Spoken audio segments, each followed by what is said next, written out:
Welcome back to Old School Sports and our OOTP 23 playthrough of the Kansas City Royals. Thank you so much for watching. We are at the start of the 2024 offseason, at least for us. The 2024 season ended today. The Royals were 83-79, 3 games out in the AL Central, finished third. You can see we did improve our record by 1 game from a season ago. We did improve attendance slightly to another record level. That said, all in all, it was a disappointing season. There's no way around it. 83-79, 3 games out, as I mentioned, but we had the best run differential in the entire American League, and we kind of finished 10 games behind where the numbers suggested that we should have finished. So it's kind of shocking that a team with easily the best run differential in the league can't get into one of the 6 playoff spots. So from that perspective, it's an incredibly disappointing season. There's no way around it. The team should have played a lot better than they did, and hopefully can figure out this offseason what we need to do to get a team that kind of performs more up to expectations, and maybe it was just bad luck, and we will be a better team next year. But given the expectations we had, improving by just 1 game from the previous season was definitely not what we were going for. We were hoping for better than that. We did achieve the winning record, which was one of our goals. We did improve team home runs to 9th from 14th, and we're making good progress with our attendance goal. So I tend to think we will get a renewed contract from ownership, which is fine. Give us a couple more years, hopefully, to continue building this thing. But going to have to start competing for the playoffs and getting into the playoffs sooner rather than later. Looking at our team statistics for the season, you can see Pythagorean suggests we would have been 93-69, like I talked about, which certainly would have been more than good enough for the playoffs. We wouldn't have even been playing in a wild card series.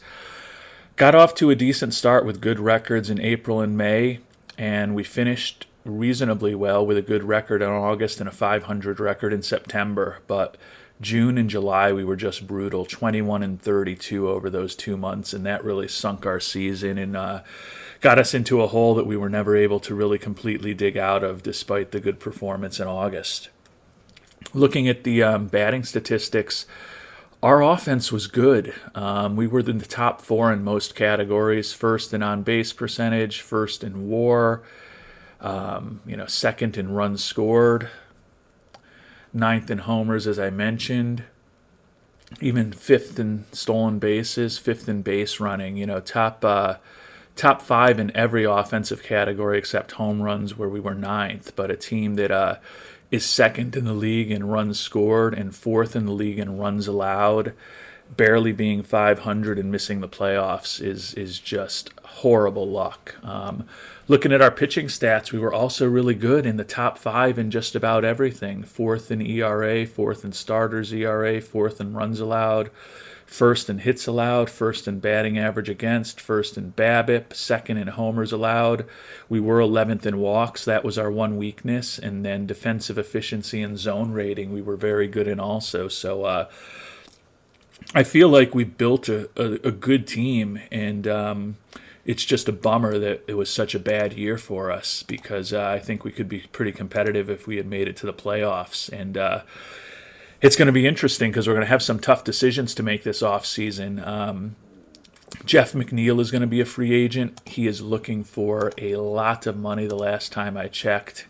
$18 million for 5 years for someone who's going to turn 33 next year is going to be a tough obligation for us to potentially take on. Joe Ross, who's been a starter for us the last couple years, done a solid, respectable job for us.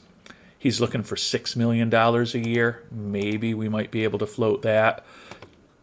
And then reliever Scott Barlow, who has been an important part of our bullpen for several seasons, looking for $7 million a year as a reliever. So I'd say of those three, Ross is probably the most likely to come back simply because he's a starter. He's going to be pitching a lot more innings than Barlow, and he's also going to be less expensive. But we'll have big decisions to make on those three coming up, and then we are also going to see the fallout of the player options on Kike Hernandez and starting pitcher Brad Keller.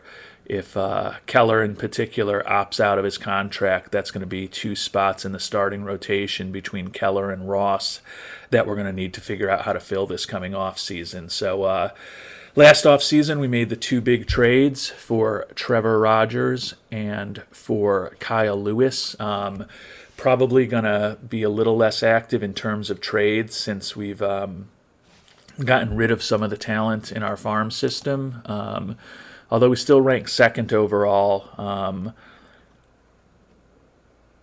7 top 100 prospects. So we definitely have talent in the farm system that hopefully we'll be able to maybe supplement some of those losses either in the corner outfield spot with Mcneal and or starting pitchers if we lose Keller or Ross. Corner outfield obviously would be Kike Hernandez too if we lose him. So I think we do have potential guys in the minors who could fill some of the holes that might be opened by free agents and potential free agents. But obviously would like to hopefully keep some of those guys around, but we'll be making those decisions over the next several weeks of game time. Turning to how our offense performed, looking at batter WAR, Bobby Witt Jr. at 4.1 led the team. Now that is the lowest WAR he's had in his 3 years in the majors, and it was the first time he was not named to the All-Star team. So I guess it's technically a little bit of a down season for him. I still had 46 doubles, 21 homers, drove in 90.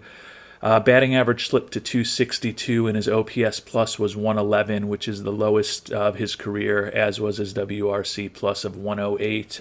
So still a very productive offensive season, but would certainly like to see him take the next step to become a candidate for MVP. The good news is that his salary was $23 million this year, and now we are going to be paying him $13 million a year for the next 6 seasons with that big deal we signed him to a while back. So hopefully we'll be getting better value for the dollar out of him for the next several years.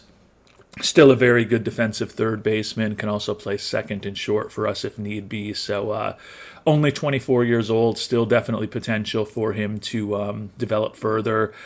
He has been a 2020 home run and stolen bases player each of his 3 years in the majors, but the power, at least in terms of the home runs, is definitely trending in the wrong direction. But still a solid season from our leader, Bobby Witt Jr.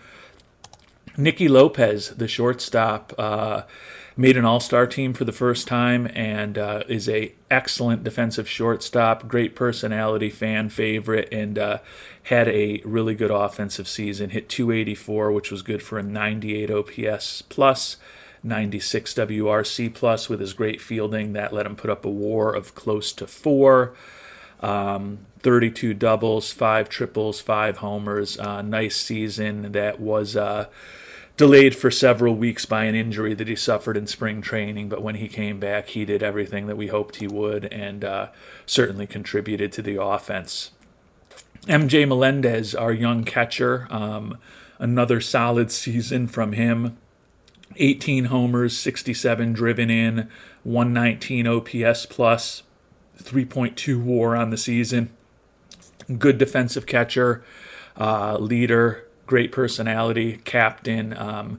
Real happy to have him on the team. It looks like his batting is kind of trending, at least in terms of his ratings, towards him being a league average-ish type hitter. So certainly the 118, 126, and 119 OPS pluses that he has put up in the majors, if he can continue to perform at that level with the defensive ability he has, that would be a positive thing for us.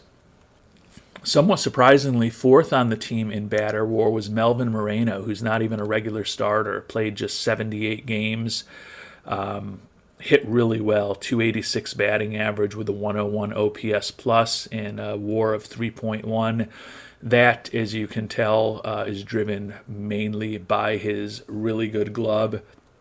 He filled in at shortstop for us when we were without Nikki Lopez, and then he filled out as our starting second baseman for an extended period of time when we were without Nico Horner. So very valuable bench player there in Melvin Moreno with a great glove. Nico Horner, as I mentioned, suffered some injuries, only played 75 games this year. Did okay, hitting 271 with a 108 OPS plus, 112 WRC plus, 2.9 WAR.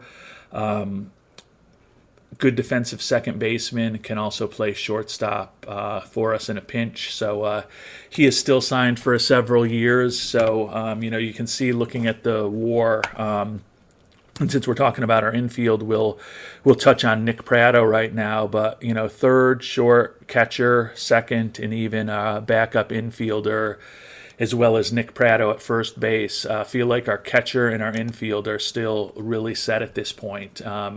Nick Pratto, part of that three-headed rookie class a few seasons ago, along with Witt Jr. and Melendez. 157 games played, 27 homers, 87 ribbies. Improved his batting average this year to 237 plus 214, which allowed him to put up a 110 OPS plus, 2.1 WAR for the season. He's an acceptable defensive first baseman, spark plug personality. Good to have him on board. So when you think about our infield and our catcher, pretty pleased with what we have. Still relatively young, relatively productive, and then with Melvin Moreno and Ryan Kreidler, feel that we've got pretty good position versatility and defensive versatility in terms of our backups for the infield. But turning to our outfield, offensive production from our outfielders, which is kind of where you expect to find it. Still hasn't been what we had hoped. Jeff Mcneal had a good season for us in his first full year with the Royals after we traded for him. Batted .296, 18 homers, 76 driven in, scored 81 runs, 802 OPS, which is good for a 121 OPS plus. Put up 2.4 WAR for us. The issue, as I mentioned earlier, is he is going to be a free agent now. He's fragile.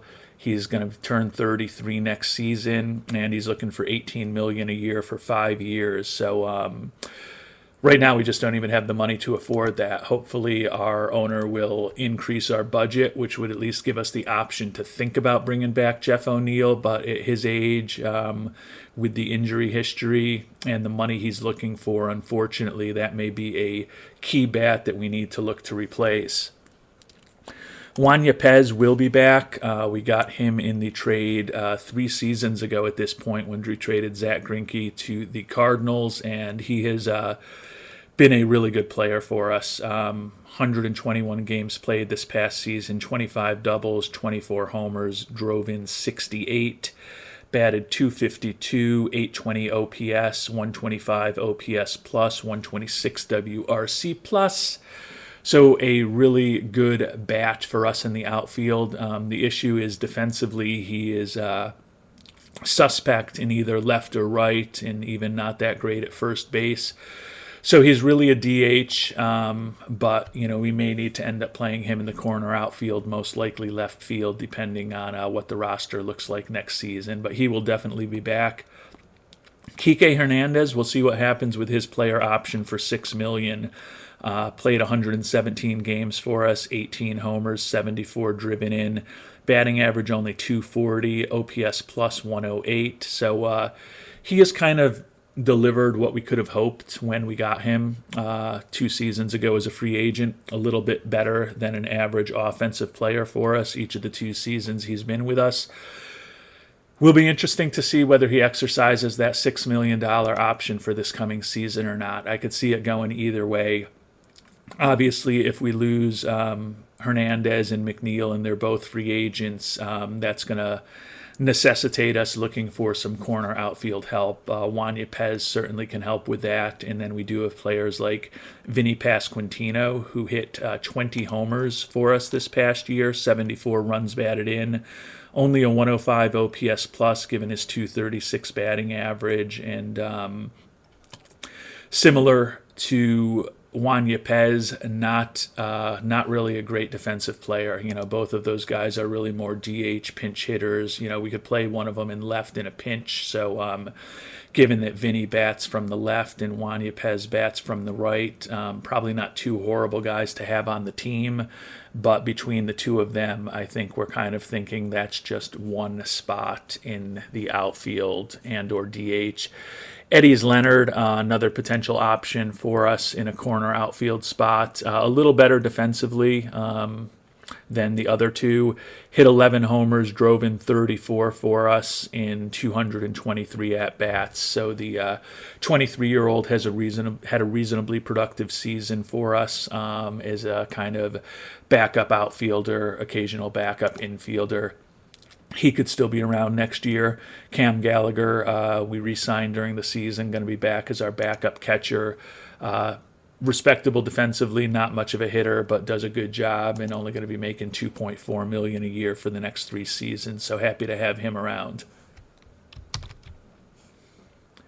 And last, but certainly not least among the position players, is Kyle Lewis, who we picked up in that big trade with Seattle last offseason. Some of our viewers really like the trade. Some of our viewers really dislike the trade. Mixed results for him on the season. Kind of his bat was not as good as the season went on. He ended up hitting just 225. Did hit 13 homers and score 71, drive in 48, but struck out 177 times in 538 at-bats. So striking out about 1 every 3 at-bats, which is not optimal. On-base percentage was under 300.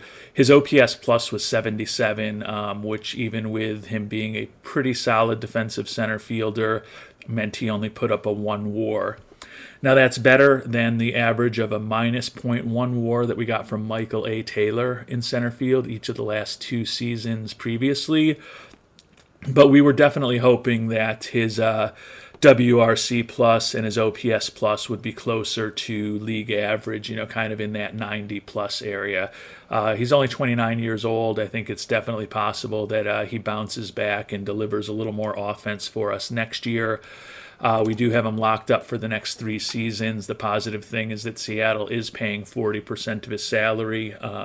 We traded away 5 prospects for him, but we could have gotten him for 3 prospects, and the addition of another couple prospects allowed the Mariners to keep some of his salary, which is important for us to try to fit him under our budget. So I'd say the reviews on him are absolutely mixed. It's fair to say. I still like the trade because I just don't want to have to worry about center field. It'd be interesting to see what Michael A. Taylor did last year. I honestly don't even know where he ended up. He ended up with the Braves and had a Michael A. Taylor kind of season. He hit 216, 5 homers, 25 ribbies, 259 on base percentage, 55 OPS plus, 51 WRC plus, and 0.3 WAR. So we definitely got more out of Kyle Lewis than the Braves did out of Michael A. Taylor. That said, he was only ended up being signed for $1.2 million as a minor leaguer. Looks like he didn't even get signed until the season had started. So he was absolutely lingering out there on the free agent list. But pleased to have Kyle Lewis in center field rather than him. Better hitter, younger, better personality, although he is not quite as good defensively as Michael A. Taylor was, to be perfectly honest about it.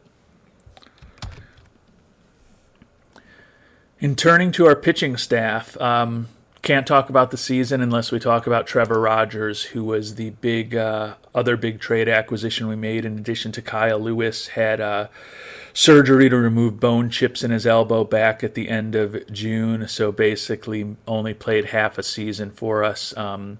18 games, 1 win in 18 games for your alleged ace starter is obviously not optimal. Struck out 103 batters in 89 innings pitched. His 4.15 ERA was good for a 1.02 ERA plus, but his FIP minus was 77. His Sierra was 3.23, and he did put up a 2.3 WAR for us. So, seems like he was certainly unlucky to only end up at 1-5, and his peripherals with 75 hits and 39 walks in 89 innings with those 103 strikeouts were pretty solid. So, hopefully, no lingering effects from that surgery to remove bone chips in his elbow, and he can come back and perform as we expect him to. But clearly, the loss of him didn't help our playoff chances. You could say to me, well, he was only going to win 2 games for you, but I'm pretty confident that he was going to do better than that if he had been able to pitch, 33, 34, 35 games over the course of the year. So hopefully we will have Trevor Rogers back and healthy for the 2025 season, and it'll almost be like a big free agent signing again, since we only got half a year out of him in 2024. So with the injury to Trevor Rogers, the pitching staff really looked exactly like it did in 2024. Bubic, Keller, Ross, Suarez, and Wisniewski got the majority of starts for our team, in addition to the 18 that Rogers made. Chris Bubic, really nice bounce back year for him. He was going to be the one who was dropped from the rotation, and was initially dropped from the rotation when we brought on Rogers. Obviously ended up starting 23 games with the injury to Rogers. Went 10-5, 4.18 ERA, which was good for a 1.01 ERA plus, 91 FIP minus, put up a WAR of 2.1, so a little bit better than a league average starter. Brad Keller with a 9-7 record, 3.60 ERA, 1.18 ERA plus, 85 FIP minus, and a WAR of over 3. Really nice season from him. Will be very interesting to see what he does with that player option. Not an arm that we want to lose. 4.8 million, would be very happy to have him back at that level. So given that he's 29 years old, my hunch is he'll probably opt out of it. I think he can probably get more than that on the open market, unfortunately. Joe Ross also going to be headed to the open market. Signed him 2 years ago from the Phillies. Led us in wins, went 11-8. 4.53 ERA, so a 93 ERA plus, 113 FIP minus, WAR of only 0.9. He was probably the least effective of the starters on our team. Definitely a 4th or 5th starter type profile. We would consider bringing him back if the price is reasonable. Looking for $6 million right now. That's borderline reasonable for the Royals for a 5th-ish kind of starter. May have to look somewhere else, but we will see. We will see how the offseason goes. Jose Suarez, 23 starts for us, put up a 3.68 ERA, 1.15 ERA plus, 99 FIP minus, 1.5 WAR. So maybe slightly above average starter for us. He will be back next year, headed through arbitration. Similar story with Hayden Wisniewski, who pitched 33 games for us, went 9-10, 4.03 ERA. His ERA plus indicates he was a little above average. FIP minus indicates he was a little below average. He will be back with us again next year, working out of the back end of the rotation. So we are going to have Bubic back. We are going to have Wisniewski back. We are going to have Suarez back. Hopefully Rogers will be healthy. So that is 4 slots in the rotation. The question is whether Keller will opt into his contract or hit free agency, and then what we will do with Ross as a free agent. But would be nice if we could have one of them back, or if not, find a even better option through free agency or trade. Turning to our bullpen, Aaron Ashby had the best season of any reliever, at least in terms of WAR, putting up a 2.0 WAR. 60 games pitched, 24 saves, 3-4 record. Struck out 104 in those 77 innings pitched, 2.34 ERA, good for an 81 ERA plus, 69 FIP minus, 2.65 Sierra. So a really nice season from the 26-year-old that we traded for about a year and a half ago. He was eventually replaced as closer by Austin Roberts, a rookie who we brought up and did a respectable job for us. Saved 13 games in 21 appearances and struck out 35 in 22 and two-thirds innings. But his ERA was 4.76. But he got somewhat unlucky, I think it would be fair to say.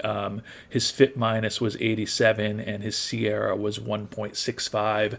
You can see he's got dazzling stuff, great sinker, slider, changeup combination, acceptable movement, and good control. He is going to be a very important part of our pitching staff, hopefully for many seasons to come.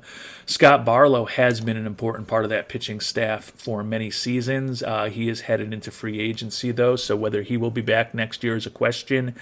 If he's done, went out with a respectable season, 5-4 record in 72 relief appearances, struck out 119 in 86 innings pitched, but a 4.40 ERA, so a 96 ERA plus, 83 FIP minus, and a 2.91 SIERA, so a good solid season from him. Spencer Bauer is the player that could end up changing everything as far as what we're thinking about the rotation. Number 25 prospect in the game, had some injury issues, so he only pitched 5 games in Omaha before we brought him up in the summer. Pitched 18 games for us, only one of which was a start, but was just dazzling with 55 strikeouts in 32 innings, 2.81 ERA, 151 ERA plus, 62 FIP minus, and a 1.71 SIERA.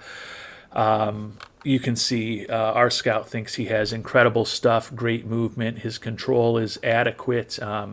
Excellent fastball and slider. He's also got a curve, a changeup, and a knuckle curve. I think that he should be in the rotation next year. He's got 60 stamina. Mcneil apparently did not think that that was the right thing to do, although I am glad that he did get one start in the rotation towards the end of the year. But I would certainly love to be getting 160, 180 innings out of him next year rather than the 60 to 80 we might get from him as a reliever. So if Mcneil does not slot him into the rotation, I may force him to be part of the starting rotation next year. Obviously, that gives us the opportunity, if Bauer does go there, then theoretically we don't need to bring back Keller or Ross. I tend to think it would still be nice to have one of them on board, but we will see what the financial situation looks like. Hopefully we can expand our budget, which will give us a little more capacity to take on some salary through trade and or add free agents in the coming off season.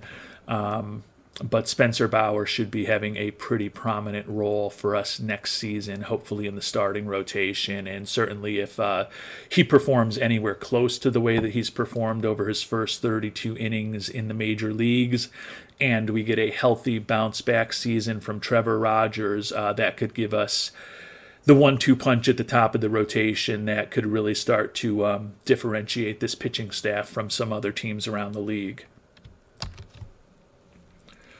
One other veteran to mention out of the bullpen, Taylor Clark, the veteran right-hander, 31 years old, went 7-3 over 44 games. Also did start 8 games for us in the early stages of the year. 92 strikeouts and 93 1/3 innings, 3.28 ERA, 129 ERA plus, but a 124 FIP minus and a minus .5 WAR for the season. So was definitely, maybe not as good as his numbers indicate. He may be back with us next year, headed to arbitration again this offseason, but with some of the younger players that we have on the way, either already on the major league roster or banging down the door from Omaha, could be time to potentially move on from Taylor Clark this offseason. Dylan Coleman is another veteran for us who pitched 68 games, 94 1/3 innings, 4.01 ERA. bit above average in terms of his ERA plus and FIP minus. He could certainly have a role for us again next year, but it's I would be surprised if both Taylor Clark and Dylan Coleman are back next year. Maybe time to move on to some of the younger pitchers. And speaking of a few more of those younger pitchers, Reed Goleman made his major league debut this year. 47 and 2/3 innings pitched, struck out 50, 3.59 ERA, 118 ERA plus, 90 FIP minus. So he is going to be at a minimum contract for the next couple years. Certainly has a profile that he will be an important right-hander out of our bullpen. Will Cline, another reliever who made his major league debut for us this year, pitched 11 1/3 innings, struck out 20 in those 11 1/3 innings, with only six walks is reasonably high, 9 hits allowed, 2.38 ERA, 178 ERA plus, 43 FIP minus. He will be with the big team next year. And then Scott Kobos, the left-hander, who pitched with us all year long, 89 and 2/3 innings pitched, 3.41 ERA, a little bit above average if you look at his FIP minus. Decent left-hander out of the pen. Interestingly, though, his splits, he's only a little more effective against left-handers than he is against right-handers. So he's a nice arm, but he is not a shutdown arm against lefties. And with the trade away of Amir Garrett that we did right before the trade deadline, may need to be looking for someone who just absolutely shuts down lefties in the offseason this year. So as the offseason begins, I'm reasonably constructive on the team. I think we certainly will need to figure out what to do with at least one corner outfield spot, since we could be losing Jeff Mcneal and or Kike Hernandez. And we potentially may need to add another starting pitcher, since we could be losing Brad Keller and or Joe Ross. But feel that we've got young players, particularly on the pitching staff, but also a few who could potentially help us in the lineup to fill those gaps.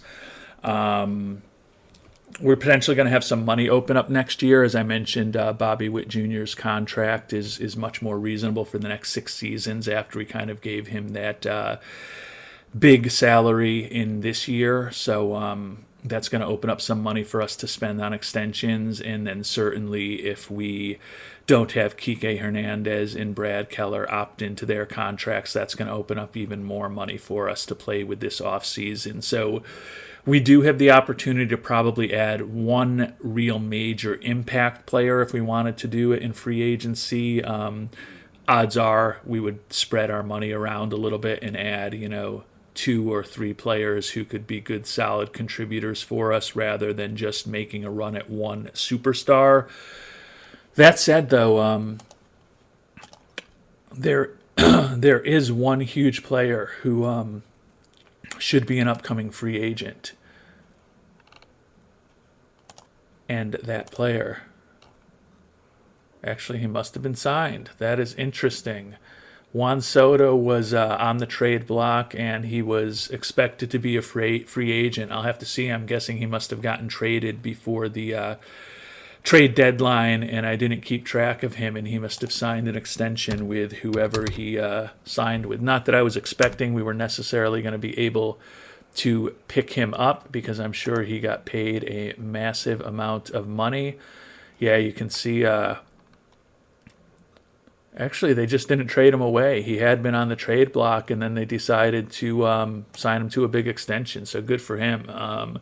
Good for the Nationals. But yeah, 35 to 40 million a year for the next several seasons. Certainly not something that we would have been able to afford, but I would have thought it was fun if he was out there just to dream about having had an opportunity at him. But Washington had been looking to trade him, and instead they ended up signing him to a big extension. So good for him. So doesn't look like there's any incredible bats that are going to be out there. As I mentioned, we're going to have to figure out what we're going to do with Jeff Mcneal.